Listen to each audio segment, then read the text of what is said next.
நிலங்களில் பூஜ்ய மதிப்பு செய்திருக்கிறார்கள். தமிழ்நாடு முழுவதும் 12 லட்சம் ஏக்கர் நிலங்கள் பூஜ்ய மதிப்பு செய்யப்பட்டுள்ளது. நிலம் எங்கிட்ட இருக்குது, சுவாதீனம் எங்கிட்ட இருக்குது, பட்டாவில் எங்க பேர் இருக்குது. சட்டவிரோதமாக எங்கள் நிலத்தை அறநிலைத்துறை ஏலம் விடுகிறது. இந்து சமய அறநிலைத்துறை சட்டப்படி அது தவறு. இந்து சமய அறநிலைத்துறையோட நீதிமன்றம் இருக்குது, அங்க கூட உத்தரவு பெறல. சிவில் நீதிமன்றத்தில் உத்தரவு பெறல. எங்கள் நிலத்தை சட்டவிரோதமாக இவர்கள் ஏலம் விடுகிறார்கள். பூஜ்ய மதிப்பு செய்திருக்கிறார்கள். பட்டாக்களிலே பெயரை மாற்றிக் கொண்டிருக்கிறார்கள். இதுக்கு ஏதாவது உங்களுக்கு சட்டம் இயற்றப்பட்டிருக்கிறதா? அரசாங்கத்தோட கொள்கை முடிவு இருக்கிறதா? எதுவுமே கிடையாது.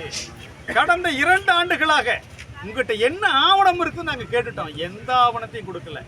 ஆர்டிஓ கொடுக்க சொல்லிட்டாரு, கலெக்டர் கொடுக்க சொல்லிட்டாரு. எந்த ஆவணத்தையுமே கொடுக்காமல் இவர்கள் நிலங்களை அபகரிக்க முயற்சி செய்து கொண்டிருக்கிறார்கள். எனவே சட்டவிரோத நடவடிக்கைகளை இந்து சமய அறநிலையத்துறை நிறுத்திக் கொள்ள வேண்டும். சட்டப்படி செயல்பட வேண்டும். இனாம் நில மக்களுடைய உரிமைகளை காக்க வேண்டும். இனாம் நிலங்கள் சட்டப்படி ஒழிக்கப்பட்டு அதை உழுது கொண்டிருந்த விவசாயிகளுக்கும் குடியிருந்து கொண்டக்கூடிய வீடுமனை உரிமையாளருக்கும் உரிமையாக்கப்பட்டிருக்கிறது. இனாம் ஒழிப்பு சட்டப்படி பட்டா வழங்கப்பட்டிருக்கிறது. விடுபட்ட மக்களுக்கு பட்டா வழங்கப்பட வேண்டும். இந்தியா முழுவதும் சட்டம் இயற்றப்பட்டு பட்டா வழங்கப்பட்டிருக்கிறது. தமிழ்நாட்டில் மட்டும் பட்டா வழங்க நிலத்தை ரத்து செய்யறாங்கன்னா அப்ப இது எவ்வளவு பெரிய சட்ட விரோதம், நில உரிமைக்கு எதிரானது. எனவே இன்று இனாம் நில விவசாயிகள் இயக்கம் தமிழக விவசாயிகள் பாதுகாப்பு சங்கத்தின் சார்பில் ஒரு கவனஈர்ப்பு ஆர்ப்பாட்டத்தை நடத்துகிறோம். சட்டத்தை